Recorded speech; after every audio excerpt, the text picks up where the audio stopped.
Demain je vote. Mais pour qui est-ce que je vote? Certes, la question est banale, tellement banale que presque la moitié des citoyens en âge de voter négligent ou refusent de se la poser. Mais qui a encore envie de faire de la politique, de militer sur le terrain, de convaincre de sa sincérité, de son efficacité, quand des vents mauvais insinuent que tout serait joué d'avance, ailleurs, et que voter ne sert à rien?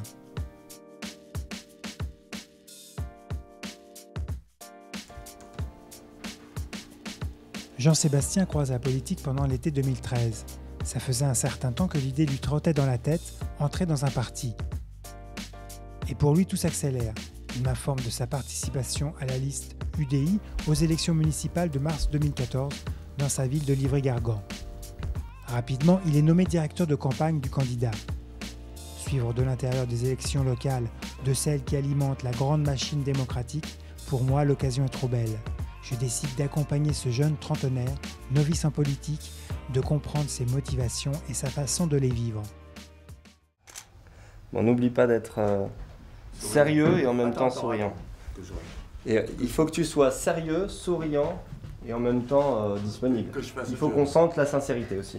Tu peux faire tout ça en même temps? Oh oui, tout ça.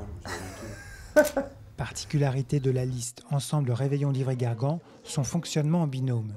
Il y a Gérard Prudhomme, centriste, membre de l'UDI, l'Union des démocrates et indépendants. Il est conseiller municipal d'opposition à Livry-Gargan depuis 1983 et maintenant retraité du monde des assurances. Et il y a Pierre-Yves Martin, la trentaine, membre de l'UMP, l'Union pour un mouvement populaire. Il exerce des fonctions territoriales en tant que directeur du service des sports dans la ville voisine du Raincy.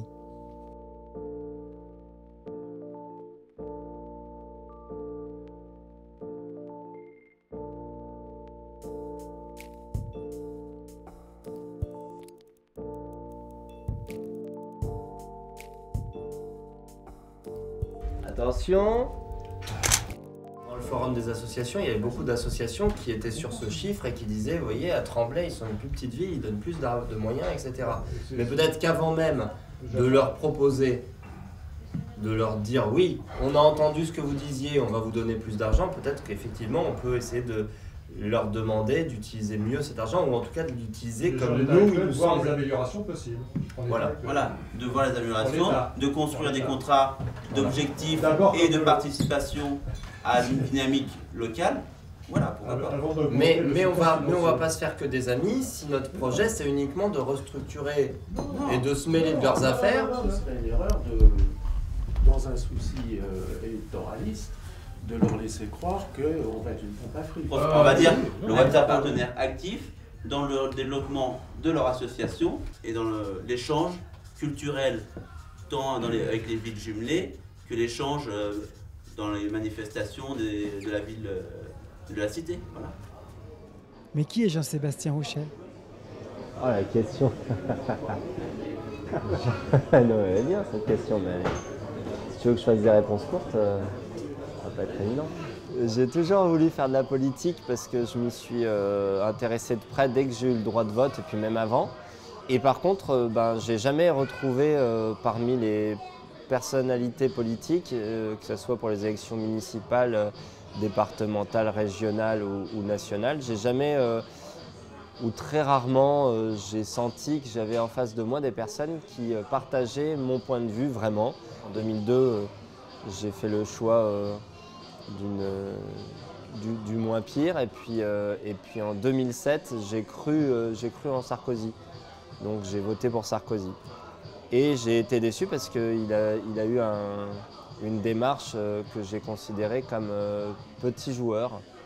C'est-à-dire qu'il a eu le bon diagnostic, comme souvent les politiques d'ailleurs, mais quand il s'agissait de vraiment les mettre en application, j'ai trouvé qu'il bottait un peu en touche et puis qu'il a fait beaucoup de bruit mais pas beaucoup de résultats.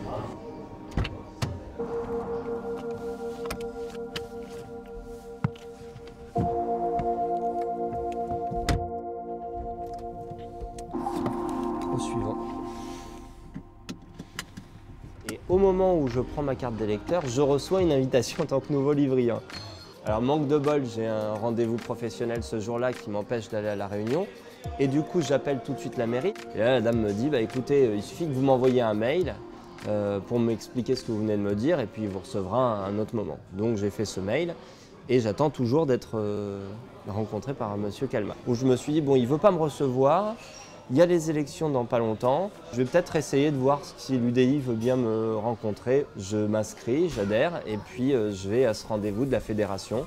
Et là, j'ai des gens qui m'accueillent, qui me présentent, qui m'écoutent. Et on me met en relation avec Gérard Prudhomme. Ça, c'est aussi un détail qui va peut-être faire la différence. C'est que les gens se trompent souvent d'échéance et risquent de voter, soit voter contre pour sanctionner le gouvernement, soit s'abstenir parce que ils ont voté Hollande à la présidentielle et ils sont déçus. Un vote sanction. On vote plus contre que pour. Moi, j'ai passé ma vie à pas voter pour. Parce que je trouvais que les gens qui se présentaient apportaient pas des idées qui correspondaient à ce que j'imaginais. Et ce qui m'a fait me lancer là-dedans dans cette bataille, c'est à force que je dise que moi je préférais voter blanc aux élections, on m'a dit ouais mais ton vote blanc finalement c'est que t'as personne qui te propose quelque chose qui te convient. Donc pourquoi tu proposes pas la chose qui te conviendrait? Et du coup je me suis dit ouais peut-être pourquoi pas finalement. Là en tout cas je m'amuse bien et ce que je propose correspond à ce que j'aurais voulu qu'on me propose.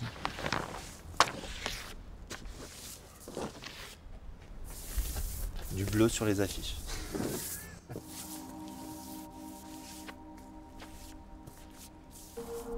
Et des soleils.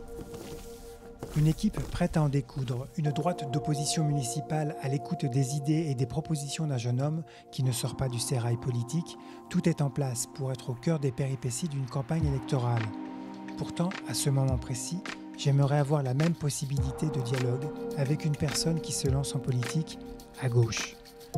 Et de questionner alors le rapport que chacun entretient avec la fonction élective qui constitue les bases de notre modèle de démocratie républicaine.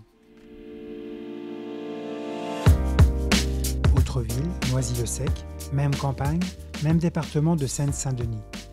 Thibault, presque 30 ans, militant au Parti communiste français, vit sa première expérience de campagne municipale.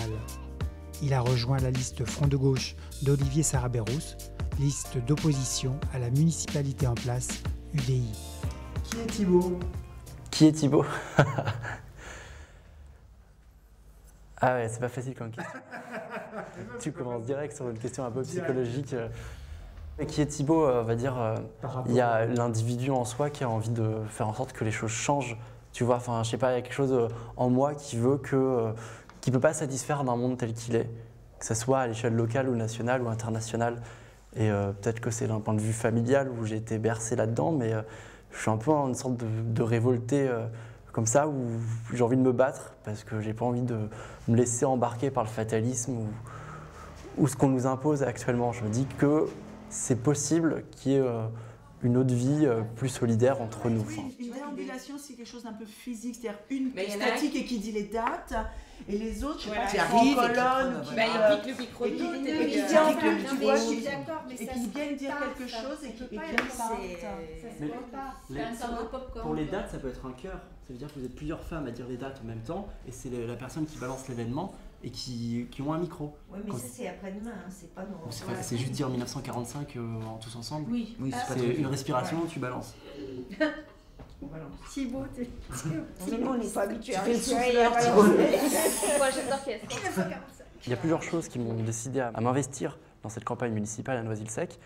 Et oui, là, c'est la première fois. Pour le coup, je vois comment ça se passe, la dynamique qui s'installe autour d'une liste. Et une chose qui n'a pas grand-chose à voir avec le contexte de la ville, mais c'est tous ces élans réactionnaires qu'il y a pu avoir avec la manif pour tous, qui m'ont fait comprendre que quand on a des idées qui sont progressistes, faut y aller, il faut les défendre coûte que coûte. Moi, je trouve que ce qui était intéressant, c'était de montrer qu'il y avait beaucoup de femmes sur la liste et qu'elles étaient toutes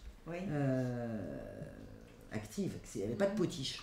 Je me sens partie prenante d'une ville, d'une dynamique, d'une énergie que j'avais pas eu avant. Et même, rien que de pouvoir rencontrer tous les colistiers, même les sympathisants, ça enrichit. On se sent grandir, on se sent mûrir grâce à tous ces gens. Ça devient une sorte de famille, mais c'est ça aussi qui était le Parti communiste, on va dire un peu avant, quand il était beaucoup plus fort, c'est que ça crée des liens sociaux entre les gens, et là, ça crée aussi des liens.